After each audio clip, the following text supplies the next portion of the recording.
Are you looking for some books to jump into in this last half of the year? Well, lucky you, because I just compiled a list of some of my favorite books from this year that you absolutely cannot miss before the end of the year. And genuinely, I'm so excited to be able to share these books with you because I've absolutely loved them so much and enjoyed them, and I can't wait for you to experience them too in today's episode. Hey there, friend. If this is your first time, welcome. I'm so absolutely thrilled that you are here listening to the podcast or watching this if you're watching on YouTube or Spotify, possibly. I'm so thrilled to have you. My name is Shira, and I am here to help you find life-changing books and write life-changing stories. I love being able to help you create the stories that you want to write, but also helping readers find the books that they love that will really inspire them and transform their lives. I'm really passionate about that, and I'm so excited to bring some of these books to you because I've found so much value and beauty in these books. You know, today it can be so hard to find books that you actually enjoy, but that you can also glean something beautiful out of them. And that is why I've compiled these books that you must not miss before the end of this year. I'm so excited. So these are some of the books that I've enjoyed the most this year. Most of these were were pretty much all my 5-star reads from the last 6 months. 9 months? 8 months. I'm getting confused because I can't remember how many months it's been. Anyway, but these are some of my favorite books that I have really loved and I've gleaned so much from as a writer, but also as a reader, because I feel like books, truly their purpose is to make us better people. And I feel like these books have all lived up to that. For sure, for me. Before we start this video, be sure to click the links in the description of this episode or this video where you can pre-order my anthology, where you will find 11 beautiful short stories with the whole autumn vibe, reading vibe.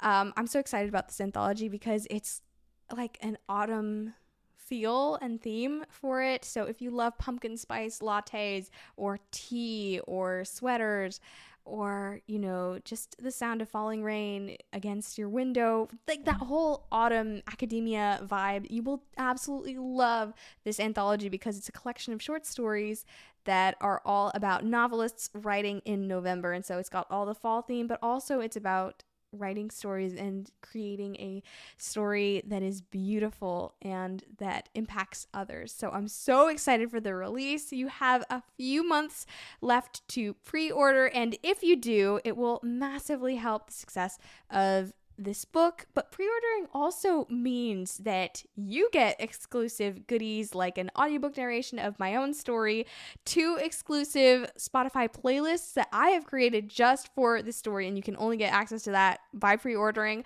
as well as a secret little recipe that actually inspired one of the elements of this story, and I'm so excited to be able to share that with you. It's actually quite delicious, so definitely check that out. In addition, you can also pop over to my Instagram where you can see exclusive snippets of my daily life as a writer and kind of like my thoughts on current reads, as well as new and upcoming books that I'm supporting. And I'm super excited about that because I have so many writer friends who are publishing new books and that I am actually getting to support them. It is so absolutely thrilling, and I'm so excited. Genuinely. So if you want to check out all that, then definitely head over to my Instagram where you can find all those things. And if you prefer listening to these episodes, follow this podcast on Spotify and Apple Podcasts so that you can listen on the go. And if you're enjoying this in video form, definitely subscribe and ring the bell so you never miss a single episode. Okay, but now diving into today's books, because I am so excited to share these books with you today. These are some of my absolute favorite books of this year, and I was surprised to find so many gold selections in this year. Genuinely, a lot of these have actually been 4 or 5 stars, and I was super surprised. But they're amazing, and I cannot wait to share them with you. Some of these are modern, some of these are classic, because I truly love to mix things up. While I do love classic books, and I personally think that there is nothing like a good classic book, there are some really good modern books that have enriched my writing so much. And even as a reader, I love reading these books because they really make me think about life in a different way and help me to see the world differently and find beauty in my own life and find beauty in just reading and have a good time while doing it. So they're spectacular.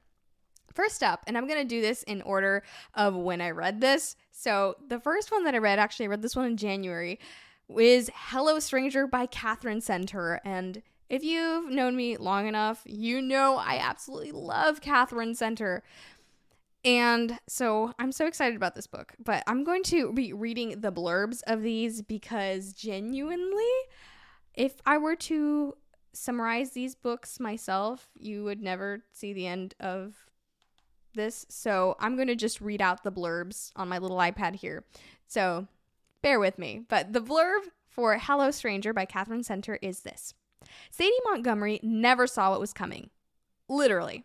One minute she's celebrating the biggest achievement of her life, placing as a finalist in the North American Portrait Society competition. The next, she's lying in a hospital bed diagnosed with a probably temporary condition known as face blindness.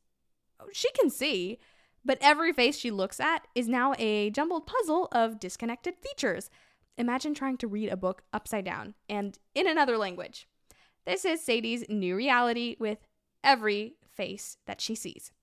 But as she struggles to cope, hang on to her artistic dream, work through major family issues, and take care of her beloved dog, Peanut, she falls into love, lust, a temporary obsession to distract from the real problems of life, with not one man, but two very different ones. The timing couldn't be worse. If only her life were a little bit more in focus, Sadie might be able to find her way, but perceiving anything clearly right now seems impossible, even though there are things we can only find when we aren't looking. And there are people who show up when we least expect them. And there are always other ways of seeing. Genuinely, this book is a gem. I love this book so much. Genuinely, I love Katherine Center. I have read 2 of her books, and the first one that I read was The Bodyguard. It is hilarious. If you've not read it, read it for November. That one is also recommended, so the bonus recommendation. It's spectacular for November because it takes place in like Thanksgiving time. So good. I love that book so much. And so this is one of her most recent books. Well,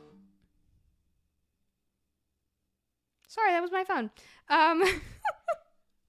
But yeah, honestly, her most recent book is The Rom-Commers. I have not read that one. However, this is the one that came out before The Rom-Commers, and it's called Hello Stranger, and I'm so delighted to be able to recommend this to you because genuinely the themes in this story are so good, and it's hilarious. Katherine Center is so spectacular, is an absolute master of the romantic comedy, and more than just giving you a love story, she really allows the character to grow. And that's something that I love about Katherine Center is that she doesn't make her stories about finding the right guy. No, it's about, like, she does give the main character a romantic interest, but the story itself is really about the main character becoming a better person, becoming a person who has more empathy and love and kindness and more understanding about the world and about life. And in this story, it's really about seeing things. Especially, I loved the theme about seeing what you want to see. So there, in one aspect of the story, because she can't see with her eyes, she's forced to see with other things in her senses, and to be able to recognize people by different things. And this same thing that's allowing her to see people differently is also impacting the way that she's seeing others, and realizing how so many times we see life as one thing when it really is another. And that what we see as an obstacle may sometimes be exactly what we needed. And so this beautiful theme of really seeing life differently and accepting it when it isn't what we expect it to be, and making the best of it and making beauty out of it, even art out of it, as she's an artist, is just spectacular and so inspiring and beautiful, and I love it. This book I love so much. Now, I just do want to give a fair warning. Most of these books, I would probably not recommend them to anyone under the age of 16. This book in particular has some language and some like rude jokes, like more adult jokes. So definitely, if you're younger than 16, I wouldn't really recommend this. But if you're older than 16, I think that you would really, really enjoy this.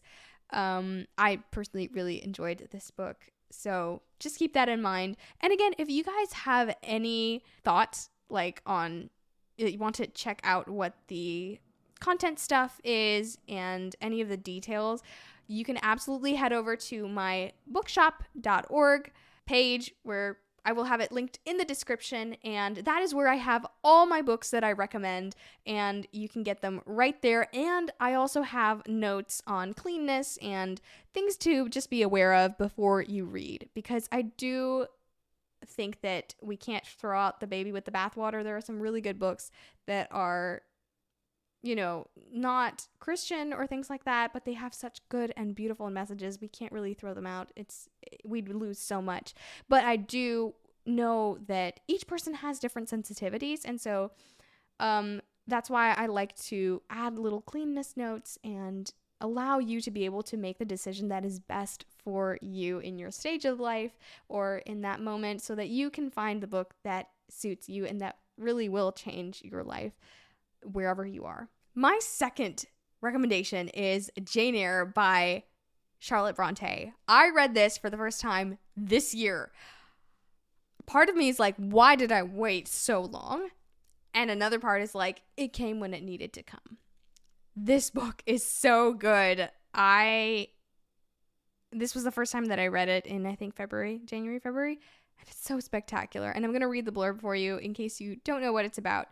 It's a gothic masterpiece of tempestuous passions and dark secrets. Charlotte Bronte's Jane Eyre tells the story of orphaned Jane Eyre, who grows up in the home of her heartless aunt, enduring loneliness and cruelty. Their troubled childhood strengthens Jane's natural independence and spirit, which prove necessary when she finds employment as a governess to the young ward of a Byronic, brooding Mr. Rochester. As her feelings for Rochester develop, Jane gradually uncovers Thornfield Hall's terrible secret, forcing her to make a choice. Should she stay with Rochester and live with the consequences, or follow her convictions, even if it means leaving the man she loves? Now, this book is so much more than the blurb describes. It's a beautiful dive into what it means to be a woman who stands on her convictions and yet is feminine at the same time and wants to be loved and has to choose what's right. I don't know if I said that correctly, but it's such a beautiful book, and so well written. Charlotte Bronte has such a gift with words and the metaphors that are in there. I just was soaking in them. It's beautiful. But also Jane's personality and character are so delightful. I want to be more like Jane. See, here's the thing. As opposed to most characters where, for example, I love Anne of Green Gables, but for example, what Anne of Green Gables does is that she changes everybody's life, right? But by like brightening it up, you know exactly when she enters a room how she changes everything. However, with Jane, she has this quiet influence, this quiet presence, these quiet morals that dictate everything that she does. Everything that she does is done with love, but she does it so quietly and so subtly and with so much feminine beauty. Genuinely, I admire her so much. I think she's an absolutely wonderful role model, and I love her so much. Also, something that I don't hear talked about as much is her faith. Can we please talk about how strong her faith is in this story? If you've read this book, then you know exactly what I'm talking about. But basically, so much of Jane Eyre's character is molded by her faith, and the decisions that she makes are defined by her faith, and the fact that she stands by her morals even if nobody else does. But she does it with so much grace and love and kindness. I genuinely want to be like Jane. She inspires me so, so much, and it just shines so much beauty in what would have been otherwise a really weird story. She just lightens it with so much grace and beauty. So yes, it is definitely a weird-ish story. If you're not into like gothic stories, you may not enjoy this as much. But if you go in knowing what it is, I think you will actually find it really interesting. Next up, we have The Storied Life of A.J. Fikry by Gabrielle Zevin. Oh my goodness, I love this book. I think every writer should read this because it is a book on books. It is a writer's handbook in the form of a fiction book. Definitely read this. If you haven't read this book before, just read it. On the faded Island Books sign hanging over the porch of the Victorian cottage is the motto, "No man is an island, every book is a world." A.J. Fikry, the irascible owner, is about to discover just what that truly means. A.J. Fikry's life is not at all what he expected it to be. His wife has died, his bookstore is experiencing the worst sales in its history, and now his prized possession, a rare collection of Poe poems, has been stolen. That was so hard to say. Poe poems. Slowly but surely, he is isolating himself from all the people of Alice Island. From Lambiers, a well-intended police officer who has always felt kindly towards Fikry. From Ismay, his sister-in-law, who is hell-bent on saving him from his dreary self. From Amelia, the lovely and idealistic, if eccentric, nightly press sales rep who keeps on taking ferry over to Alice Island, refusing to be deterred by AJ's bad attitude. Even the books in his store have stopped holding pleasure for him. These days, AJ can only see them as a sign that the world is changing rapidly. And then a mysterious package arrives at the bookstore. It's a small package, but large in weight. It's that unexpected arrival that gives A.J. Fikry the opportunity to make his life over, the ability to see everything anew.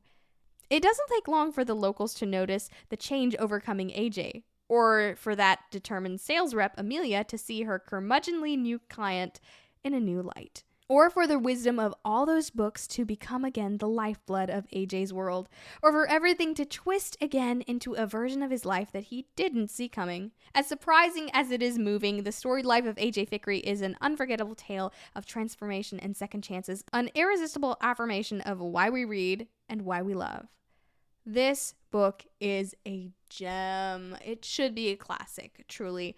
The way that it explores people's thoughts and helps you see everyone's story as a chapter of their own. There's so many quotes from this book that I'm like, please, like, it's so rich and beautiful. I wish I could bring some of these quotes, but I didn't write them down before coming on, so I can't remember them off the top of my head. But there are so many memorable, beautiful books and this quotes, and it will help you see people and books in a completely new light. And if you are not a book person, this book will make you fall madly in love with reading. And if you are already madly in love with reading, you will fall head over heels even more in love with reading, because it truly is an homage to writers and bookstores and reading and the wonder and the transformation that books can have on lives. So for me, this was a life-changing book because I saw books in a different way that I'd never seen them before. And I also saw bookstores, believe it or not. The thing that stuck with me the most was bookstores. I was able to kind of step into the mindset and see what it's like to be a bookstore owner, an independent bookstore owner, and to see how precious these books are to these people who make their livelihoods off of this. And I don't know, it just gave me such a genuine appreciation for how powerful words on a page can be, and how it can change lives and transform communities and bring people together in ways that only books can do. So I highly recommend this. Again, 16 and up, probably because of language, as well as I think one scene or something like that. I skipped it personally, so I don't know if anything actually happened, but I was like, well, I think this is getting a little close. I'm going to skip this portion, but I highly recommend it. Do not miss this because it is an absolute gem. Next up, we have The Unmaking of June Farrow by Adrienne Young. And this is such a good plot. It is a little confusing, not gonna lie, but it's also a really good plot once you get kind of the hang of it. If you can kind of stick with it, it's so good. Again, a little bit of like a Southern Gothic kind of feel. So if that's not your cup of tea, you may not enjoy this that much, but if you know what to expect when you're coming in, you will love this. So here's the blurb. A woman risks everything to end her family's centuries-old curse, solve her mother's disappearance, and find love in this mesmerizing novel from the New York Times bestselling author of Spells for Forgetting. In the small mountain town of Jasper, North Carolina, June Farrow is waiting for fate to find her. The Farrow women are known for their thriving flower farm and the mysterious curse that has plagued their family line. The whole town remembers the madness that led to Susanna Farrow's disappearance, leaving June to be raised by her grandmother and haunted by rumors. It's been a year since June started seeing and hearing things that weren't there. Faint wind chimes, a voice calling her name, and a mysterious door opening out of nowhere. The signs of what June always knew was coming. But June is determined to end the curse once and for all, even if she must sacrifice finding love and having a family of her own. After her grandmother's death, June discovers a series of cryptic clues regarding her mother's decade-old appearance. Except they only lead to more questions. But could the door she once assumed was a hallucination be the answer she was looking for? The next time it appears, June realizes she can touch it and walk past the threshold. When she does, she embarks on a journey that will not only change both the past and the future, but will also uncover the lingering mysteries of her small town and entangle her heart in an epic star-crossed love. Genuinely, this was such an incredible ride of a book.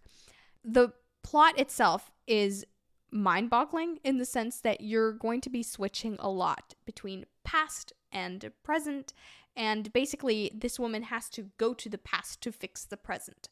It is so cool. And so if you're a huge fan of like time travel kind of things, you'll love it. And so I am so excited for you to be able to read this book. It truly is such a beautiful book too, because it really talks about how one generation affects the next. And this is like on steroids in this book, simply because literally the generations are overlapping, and what one Farrow woman does will affect the next Farrow woman, and they all have to work together somehow. That's all I'm going to say. I probably have said too much, but it is such an interesting plot, and I enjoyed it so much, and the theme is beautiful. Like at the end, I was like wanting to cry. It was such a heartfelt theme and tale. Okay, next up, we have The Enigma of Room 622 by Joelle Dicker. Oh my goodness. Okay. So, this book is so good. And I know you guys are probably thinking I'm going crazy, but it is so insanely good.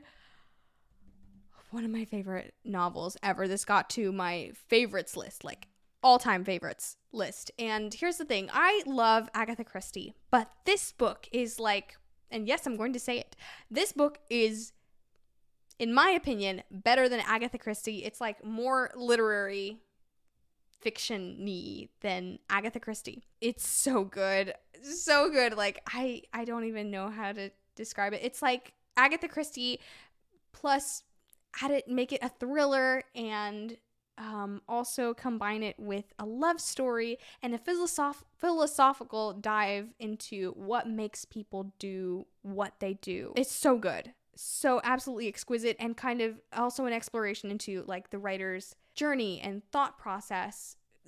From beginning to end, literally from beginning to end, it is a masterpiece in my humble opinion. So here's the blurb. One night in December, a corpse is found in room 622 of the Hotel Verbier. I should say the French names right. Okay. Please bear with me because there's a lot of French names. This is originally a French novel. I should point that out. This was originally a French novel that got translated into English. The audiobook I listened to, and it was spectacular, like absolutely spectacular. So listen to it, please. One night in December, a corpse is found in room 622 of the Hotel Verbier, a luxury hotel in the Swiss Alps. A police investigation begins without definite end, and public interest wanes with the passage of time. Years later, the writer Joël Dicker, Switzerland's most famous literary ingenue, arrives at that same hotel to recover from a bad breakup, mourn the death of his longtime publisher, and begin his next novel. Little does Joël know that his expertise in the craft of the thriller will come in handy when he finds himself investigating the crime. He'll need a Watson, of course. In this case, that would be Scarlett, the beautiful guest and aspiring novelist from the next room who joins in the search while he tries to solve another puzzle, the plot of his next book. Meanwhile, in the wake of his father's passing, Macaire Besner is set to take over as the president of the largest bank in Switzerland. The succession captivates the news media, and the future looks bright until it doesn't. The bank's board, including a certain Lev Levovich, Geneva's very own Jay Gatsby, have other plans, and Macaire's race to the top soon becomes a race against time. A Matryoshka doll of mystery built with the precision of a Swiss watch.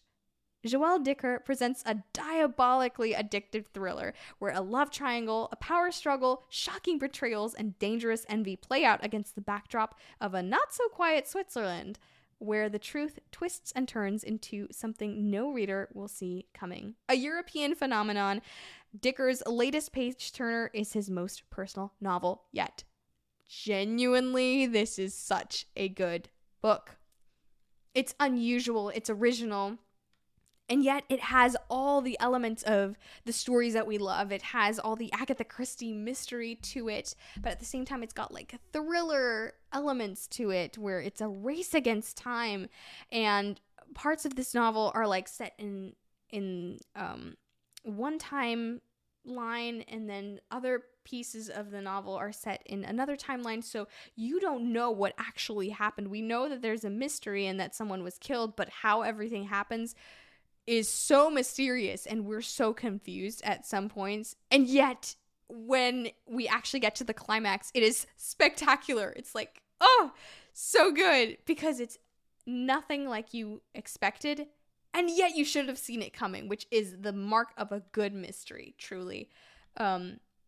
It's so good. Absolutely delightful. I also love how Joël Dicker really gave his characters a lot of depth in his mysteries, or thrillers. I feel like he really delved into their backstories and who they are and why they do things, which is something that I feel is missing sometimes in thrillers and mysteries in general. So it was so delightful to see that explored in this book. You have to read this. If it's set in Europe, and so if you love Europe, if you love mysteries, this is like a European summer feel, if I'm not mistaken. If you love mysteries, Agatha Christie, thrillers, or any like foreign novels, you will love this so much. It's an absolute treat, and from beginning to end, I was just delighted with it. I got to the end, and my mom got scared because I was squealing and going over, like screaming over this book so much. I was like, this is so good. So my mom thought I was crying. It was just such a good book. Like, the ending is epic and beautiful and heartrending and beautiful and creative and jarring in the best way. I just can't promote it highly enough. I don't think there are any scenes in this book. I may be wrong, but I think there are no scenes. I don't believe there's any language either, but don't quote me on it. So you can definitely check my bookshop.org to see any notes on each of these books, but I highly recommend it because it is spectacular. Next up, we have Far from the Madding Crowd by Thomas Hardy, which is another classic that I read for the first time this year.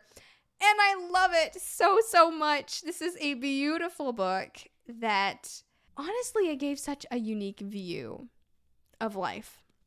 And the pastoral feel of this novel was just delightful. And the stories, the way that this story was told, I just enjoyed it so much. And something that I actually was surprised to like so much was actually the male romantic interest. Or, I mean, the story starts with him, but it's kind of about him, but it's also about the female main character. And I'll explain more. I'm going to read the blurb right now so that I can explain a little bit more. But independent and spirited Bathsheba Everdeen has come to Weatherbury to take up her position as a farmer on the largest estate in the area. Her bold presence draws 3 very different suitors: the gentleman farmer Boldwood, soldier seducer Sergeant Troy, and the devoted shepherd Gabriel Oak. Each, in contrasting ways, unsettles her decisions and complicates her life, and tragedy ensues, threatening the stability of the whole community. The first of his works, set in the fictional county of Wessex, Hardy's novel of swift passion and slow courtship is imbued with his evocative descriptions of rural life and landscapes, and with unflinching honesty about the truth behind strong men and women. This is such a good book.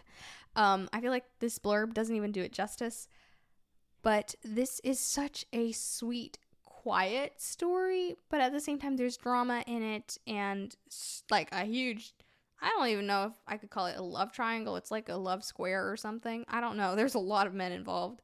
But something that I unexpectedly loved was Gabriel Oak, who, like, you pretty much start the story with him. Even though they make Bathsheba like the main character, I would say that Gabriel is the main character because a lot of this story is set from his perspective. So I know a lot of feminists like this book because Bathsheba definitely is more of a strong female character, but I think this was one time where the strong female character was actually done so well and accurately, in the sense that you could see the good things of being a strong female character, but you also saw some really bad things about being a strong female character.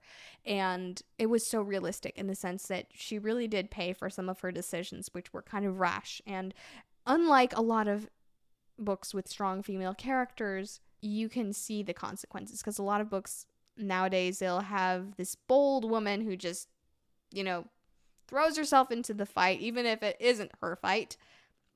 But with this book, you really see how there are good things to being confident and like the strong female character, but there are also a lot of consequences that come from making rash decisions and trying to do everything yourself and going for what you feel as opposed to what actually exists, and going by your feelings instead of, a stable like morals or things like that. And so something else that I loved too was Gabriel Oak. I love his character. You wouldn't expect him to be the typical romantic interest character that you would love. I didn't expect to like him so much, but he was so quiet and yet noble. Genuinely one of the most noble characters I ever know, but so quiet. And his quiet presence was just so beautiful, even in the whole thing. So that was just something that I admired so much. Thomas Hardy did such a spectacular job depicting this country story so well. I genuinely enjoyed it, and there were so many twists and turns on the way there that you're like, oh my goodness, you're literally left slack-jawed at some points. And there's also a movie version of it, so I kind of rewarded myself from reading, like, after reading the book, by watching the movie, and that was spectacular. I genuinely enjoyed it so much. I think this one stars Carey Mulligan, if I'm not mistaken. We also have Caraval by Stephanie Garber on this list, and I'm so excited because I love this book so much. The blurb is, Scarlett Dragna has never left the tiny island where she and her sister Tella live with their powerful and cruel father. Now, Scarlett's father has arranged a marriage for her, and Scarlett thinks her dreams of seeing Caraval, the faraway once-a-year performance where the audience participates in the show, are over. But this year, Scarlett's long-dreamt-of invitation finally arrives. With the help of a mysterious sailor, Tella whisks Scarlett away to the show. Only, as soon as they arrive, Tella is kidnapped by Caraval's mastermind organizer, Legend. It turns out that this season's Caraval revolves around Tella, and whoever finds her first is the winner. Scarlet has been told that everything that happens during Colorval is only an elaborate performance. Nevertheless, she becomes enmeshed in a game of love, heartbreak, and magic.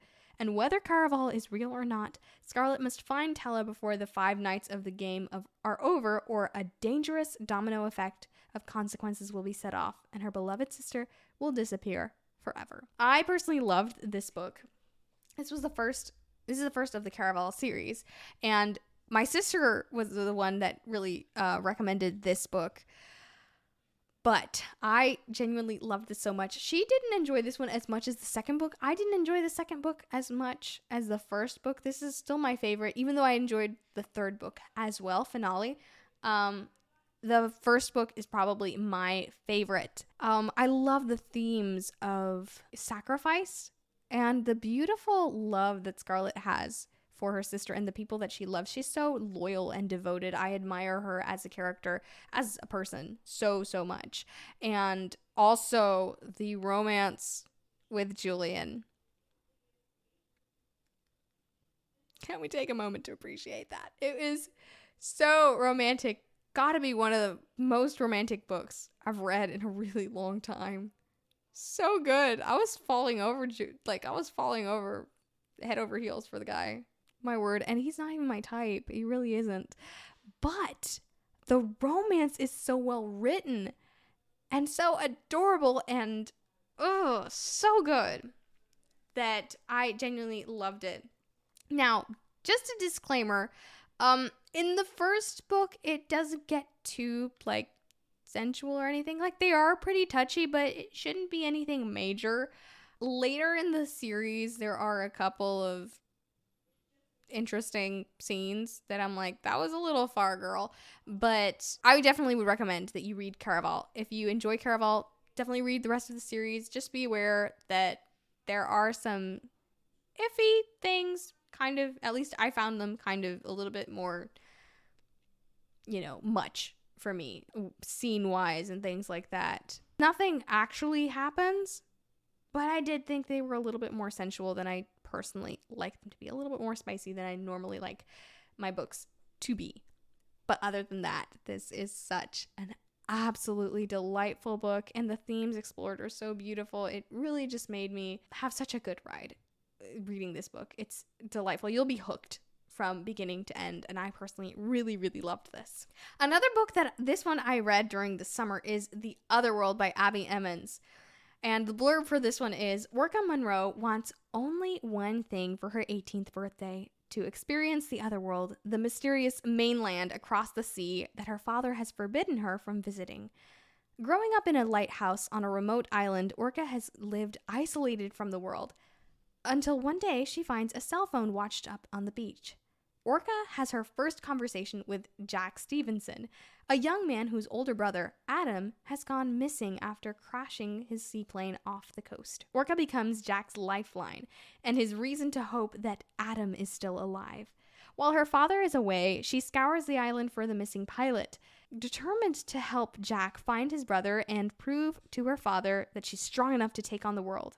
One stormy night, Orca finds Adam Stevenson collapsed on her doorstep. As she nurses him back to health, she finds herself spellbound by his inquiring mind and rugged good looks. Had to be. Simultaneously, Adam is captivated by her wild beauty and pure heart. But with a 10-year age gap between them and her father's determination to keep Orca protected from outsiders, Adam knows that they can never be together. Resigned to give Orca up, Adam returns to the mainland, but Jack refuses to leave her trapped in the lighthouse. Blind to the fact that his brother is in love with her, Jack offers to show Orca the world she's always dreamed of. But when she leaves her island for the first time, Orca begins to realize that the mainland may hold more dark secrets than she ever imagined, and that the two brothers she helped bring back together may be the very people she tears apart. This was such a sweet, cute story that I enjoyed reading over the summer. I would read it at the beach, so that was so fun. While this wasn't one of my favorite books, that I would be like, oh my goodness, this was my absolute favorite books of all time, it was so sweet, and I really did enjoy a lot of the chemistry that between the brothers and the chemistry between Orca and each one of them. It's really beautiful, and I really did enjoy reading this, especially at the beach. Such a cool experience reading this at the beach. Next up, we have The Labors of Hercules Beale by Gary D. Schmidt. What a good book. This is like one of my rave books. Rave reviews? Rave? I don't know. One of the books that I absolutely loved the most. And the reason for this is because it really feels like a children's classic. And I truly believe that it will become a children's classic someday. And so let me give you the blurb so I can talk even more about it. Herc Beale knows who he's named after. A mythical hero. But he's no superhero. He's the smartest kid in class. So when his homeroom teacher at his new middle school gives him the assignment of duplicating the mythical Hercules' amazing feats in real life, he's skeptical. After all, there are no Nemean lions on Cape Cod, and not a single Hydra in sight. Missing his parents terribly and wishing his older brother wasn't working all the time, Herc figures out how to take his new first steps along the road that the great Hercules himself once walked. Soon, new friends, human and animal, are helping him. And though his mythical role model performed his 12 labors by himself, Herc begins to see that he may not have to go it alone. This is such a spectacular book. So beautiful. Genuinely, it's hilarious, and listen to the audiobook because the audiobook is spectacular. The narrator does a wonderful, amazing, like I don't even have the words. It was beautiful. So good. And the themes in this story are spectacular. And so you see him overcome crazy feats, but like in a way overcoming himself, overcoming his fears, overcoming the things that he thinks are insurmountable, that are often things that we face every day. You see him overcome them and create beauty again out of brokenness, out of what would have been tragedy as he deals with the death of his parents and with grief. It is such a beautiful, profound, and yet simple book. I genuinely would recommend this to anybody who wants to just have a delightful time, like a good laugh, but also wants to find something profound within the story. You'll find it here. This is also a middle grade novel, so if you are under the age of 16, you can absolutely read this. It's so sweet and funny. I don't know if it matters, but he just does use the word stupid sometimes. That's the only thing that I would say, in case that's something that your family has. But other than that, it's a beautiful story with such a wonderful, wonderful message. Also, this is a great book for little boys. So little boys, I don't know. I definitely recommend it. Remarkably Bright Creatures by Shelby Van Pelt is another book that I so enjoyed this year. My sister found it for me. She didn't read it, but she was like, I think you'll enjoy it. And I'd heard a little bit about it, and I actually read it. Such a beautiful book. It really is. And so here's the blurb. After Tova Sullivan's husband died, she began working the night shifts at Sewell Bay Aquarium, mopping floors and tidying up. Keeping busy has always helped her cope, which she's been doing since her 18-year-old son, Eric, mysteriously vanished on a boat in Puget Sound over 30 years ago. Tova becomes acquainted with the curmudgeonly Marcellus, a giant Pacific octopus living at the aquarium. Marcellus knows more than anyone can imagine, but wouldn't dream of lifting one of his 8 arms for his human captors, until he forms a remarkable friendship with Tova. Ever the detective, Marcellus deduces what happened the night Tova's son disappears. And now, Marcellus must use every trick in his old invertebrate body he can muster to unearth the truth for her before it's too late. This is genuinely such a beautiful book. The perspective of the octopus, parts of it are actually told from the perspective of Marcellus, the octopus. And those were my favorite chapters ever, even though it sounds weird. But it was really wonderful and delightful. I highly recommend this book if you want a story about hope and about family, like found family. So good. It's given from the perspective of 3 people. I'm not going to say who they are because then I'll spoil things. But it's given from the perspective of 3 people and told so well and so beautifully. And surprisingly, this is something of a story, like a pro-life story. I was super surprised to find that in a secular book. But there is this theme of these women giving up a lot of their careers and life to be able to raise these children and to give them their best. I'm sounding so abstract, but I don't want to give away parts of the story, but it's so beautiful and loving and so about finding community in the most unexpected places. Such a good story. I don't think there was anything I needed to skip in those, but again, check out my bookshop.org to be able to see all the cleanness notes and everything on that. And lastly, we have The Do-Over by Lynn Painter. I loved reading this book. It is such an easy read, but it's so delightful, truly. And here's the blurb. I'll just give you the blurb and then I'll talk about it. After living through a dumpster fire of a Valentine's Day, Emily Hornby escapes to her grandmother's house for some comfort and consolation pint of Ben & Jerry's. She passes out on the couch, but when she wakes up, she's back home in her own bed, and it's Valentine's Day all over again.